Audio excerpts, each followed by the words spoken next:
You know, things are very, very interesting right now. I tell you what, there's a lot of people that I feel like are unnecessarily emotional about what the market is doing. But I'm gonna tell you this. If one of you, all right, if one of you guys could time the bottom of all this chaos right now, you are going to be a very rich person. That's all. I'm going to tell you that. Whoever can time the bottom of all this chaos, whoever can strategically figure that out, is going to make a shit ton of money. No doubt about it. And you guys know it as well as I do. Whoever can do that. There's a problem though. Trying to time that bottom is a very dangerous game. Okay. Now, before we talk about this, I'm going to give you a couple of scenarios. Actually, essentially, both scenarios long term is always bullish. The thing about crypto is long term, it's always bullish. Okay.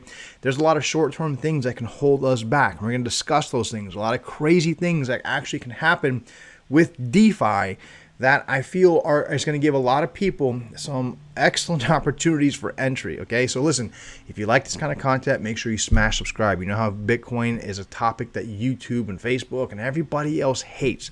They despise this stuff. So to go against them and to knock them in the teeth, smash that subscribe button. But listen, let's get back into the video. So the conversation that a lot of people are having right now is Arthur Hayes and the Bitmex fiasco. And the other conversation that you're actually hearing right now is DEXs. See, there's an article that's coming out that's kind of giving you an insight of what people are talking about. Should DEXs be worried after Bitmex? DeFi founders are weighing in. Now, if you read through articles like this, if you browse through a lot of chat forums, if you're going through Discord, if you're going to Telegram, all the hot spots where you find DeFi OGs playing at, the one thing that you see happening is they all pretty much have a consensus that Arthur Hayes was an idiot for his KYC AML procedures, which is pretty much non-existent, right? That set him up, especially as a U.S. citizen. I don't understand what was going on there, why he did what he did, and that's something that baffles many people. But another way to look at it is what's happening right now with the U.S. CFTC and the DOJ. It's probably something that he and his team have already seen coming for a long period of time, right? And the fees and the penalties and the fines they're going to pay, the way they're looking at this is probably just the cost of doing business. So this might be priced into what their budgets already are existence. That's the truth. They probably saw this coming, right? And they already set aside what they call, their bill fund to pay their bills. And essentially that's just going to be a big fat stack of money that they have to pay to play. That's how I think about what happened there. But it impacted the price pretty dramatically. A lot of people got wrecked. Some people's portfolios were just hurting, and there's very few people that didn't get phased at all. But here's a question many of you guys need to ask: is Uniswap? You see, these DeFi platforms, these DEXs, yes, the platforms themselves are nothing more than smart contracts that are on a blockchain, right? So they are decentralized. They are not an entity. They're not a business or a company. They are code. But that code was created by somebody. That's the catch. You see, and Uniswap was created by Hayden Adams, who's out of New York City. So him being a U.S. citizen, I have a feeling you're going to see he is going to be one of the next targets. I don't know if it's going to be next week, the week after, or next month. I suspect, and at a certain point, especially as DeFi keeps getting bigger. I mean, the TVL right now is like 11 billion. That ecosystem is huge. Absolutely, it's a monster, and it's a decentralized monster that was created by a person. And well, actually, one of the platforms or one of the tools in that whole ecosystem, Uniswap, which is most commonly used. I have a feeling he gets smacked with this, though. Here's the good news. A lot of you guys are thinking, well, is this FUD? Is this dangerous? How is this going to impact me? I can tell you this, that when he does get impacted, or the U.S. government comes knocking on his door, the prices will be impacted. All the DeFi platforms will be impacted. Your popular DeFi coins will be impacted. I imagine seeing a massive sell-off, but I do not believe those sell-offs are going to come from any DeFi OGs or whales or those who fully or even partially or minutely understand how DeFi works. As I said, it's $11 billion freaking TVL, or 10.86 if you want to be exact. What's going to happen is I have a feeling this TVL will go down pretty dramatically. When it does go down, those who stayed in, their yield goes up. So for those of you who don't really fully understand DeFi and think it's a Ponzi scheme and think that it's a scam, let me explain something to you. The day that Uniswap gets hit by the CFTC or the DOJ is going to be Christmas for those guys. It's going to be like they're going to be hearing the angels singing. They're going to be hearing the hallelujahs and all that good jazz because of the fact their yield is fixing to go up. You see, the price of those coins may go down, but the yield will go up as you guys pull out. So the less of you guys that are in there, more money that's going to be made for those who are in there. That means yield goes up because they're not having to spread the yield to the rest of you guys. You guys are going to pull out and sell out of panic. That means that and remember, DeFi, the way it works is not instant gratification. That's the problem. A lot of people that get into DeFi is they seek the instant gratification. Those who really made money off of DeFi had to go through the growing pains of late last year through the beginning of this year, and it wasn't until this summer that they actually started yielding some really, their fruit actually blossomed, okay? It took time. DeFi is a strategic play. So having you guys get pushed out by some sort of Uniswap news it's going to make a lot of people a lot of money. And I'm telling you guys this information now is hopefully someone sits there and says, oh my God, I get it. I understand this DeFi concept. I get it. So, I mean, it's very interesting stuff. So, I mean, while this could seem like really bad news, for those who strategically play DeFi the right way, it's going to be like a blessing. Now, something else a lot of people are talking about is the fact that they think Q4 is going to kind of be quiet. I suspect that might be true. Now, I do think we're going to see more of these cases roll out through the government through the course of this year. I do think it's going to negatively impact the price of crypto. I do believe it will slow things down.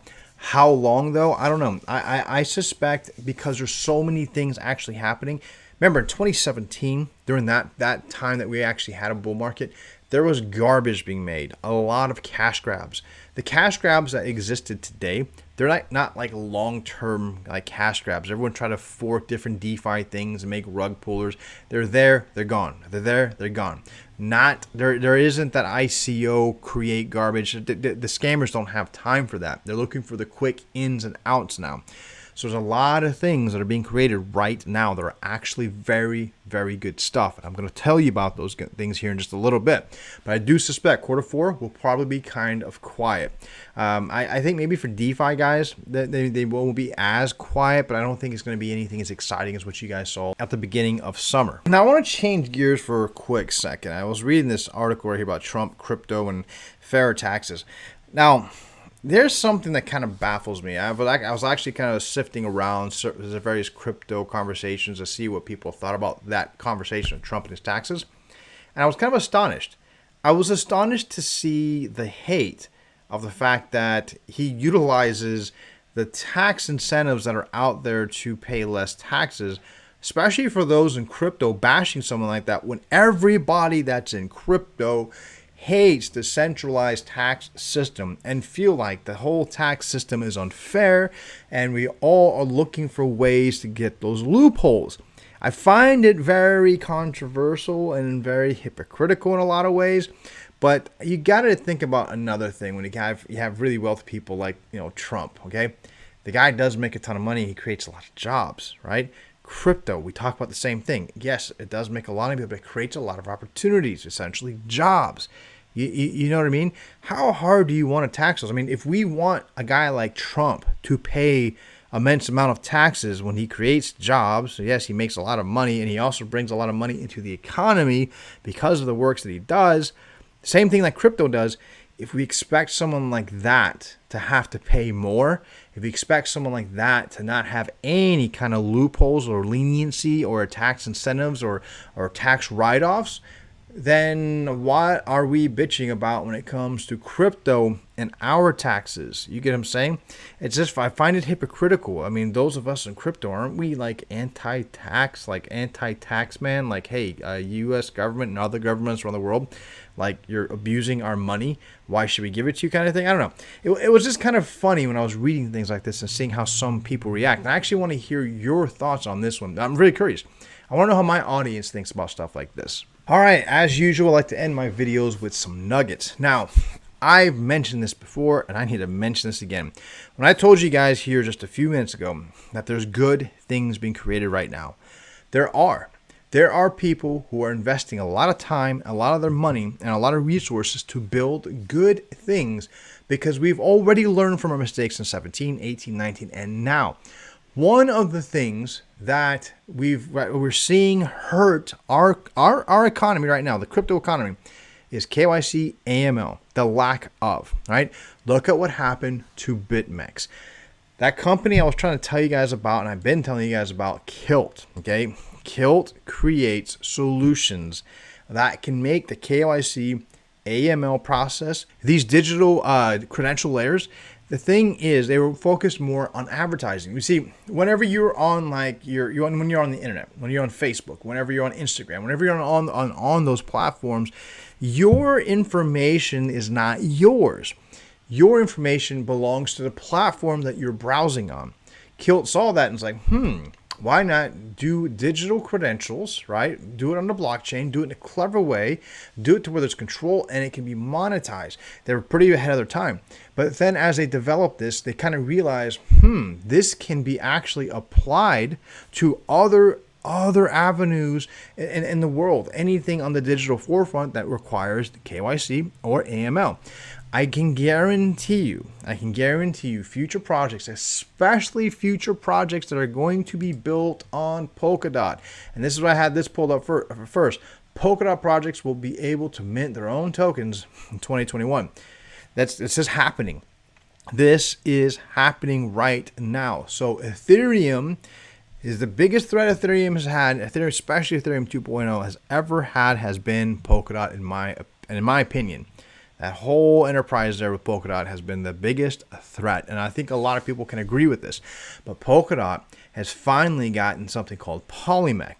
Polymex is what's going to allow developers to build, right, tokenize, make their own assets, their own ecosystem on the Polkadot ecosystem. Okay, this is cool. Now, to make all this work, the one thing they wanted to make sure was done and done properly, because of the fact that it is going to be the new standard, is the KYC AML. And KILT is the most instrumental piece on checking those credentials, on getting those credentials done. I'm telling you guys, I feel like so many people have not really appreciated this. Look at what happened with Bitmex. We can see where we're going with KYC and AML right now. And I'm going to tell you, entities like KILT, right, working with Polymex, which Polymex is part of Polkadot, it's an ecosystem. It's an end-to-end ecosystem that is going to be able to provide a lot of streamlined solutions for these kind of problems. So this is one of those things I feel is good. It's really good. Now, a question many people ask me all the time is, hey, I find this interesting. I need to learn more. You don't know where to go. There's a Telegram group, and you see this tab right here. It says Investors Relations. All you got to do is click on it, and you get more information, and you go from there, okay? Now, the next nugget I want to talk about, Electroneum. Electroneum has been around since 2017. If you were an OG, you remember their app. Their app was a hot thing, and just like every other project out there in 2017, when the market tanked, development just fell through the floor. But Electroneum did not disappear. Electroneum kept on developing and kept on working. Electroneum has actually made some leaps and freaking bounds. Right now, they're the 10th member of the Blockchain for Europe. Okay, Blockchain for Europe. And this is their initiative as far as an entity where they're trying to make sure Europe stays ahead of the rest of the world as far as blockchain technology. So Electroneum is the 10th member of that ecosystem to provide their expertise, to provide their knowledge and resources to keep Europe ahead of the game. What really makes me irritated when I see stuff like this is what are we doing here in the U.S.? Come on, America. Come on, America. We got Asia just smacking us around. We've got Europe fixing to drop bombs on us. What are we doing, America? I mean, what are we doing? Come on, somebody. If a politician's watching my channel, why are we so behind the rest of the world with this technology? It makes me nuts. But back to Electroneum. This right here is a very exciting thing. What I also like about Electroneum is the way they have been developing lately is they learn what happened in 2017. Right now for them, the focus is not trying to give all fancy fluff for price. What they've been doing is just working, making proper partnerships, providing proper educational tools to things like this, blockchain for Europe, and moving along. So Electroneum is one that I feel like, if you haven't looked at or haven't looked at since 2017, is something that is definitely going to be worth your time. But listen, I think things are fixing to get interesting. I think any kind of crazy bad news that can fall upon us, like Uniswap, if Hayden gets pinched by the U.S. government, I think it's going to create hella opportunities for those who probably not properly know how to yield farm. And as far as Bitcoin and other altcoins go, whoever can time that bottom, I'm telling you, whoever can do it. I'm not a good trader like that. I mean, I can trade, I can make money, but I'm not that good. I wish I could say to you guys, I'm good enough to time that bottom, to pinpoint that bottom. Because if I could, you'd never see another YouTube video ever again. Just saying. No, I'm kidding. I don't think I'd give up on this. But listen, hopefully you guys enjoyed today's video. I hope you guys had a good weekend. Hopefully I'll see you guys tomorrow. Peace out.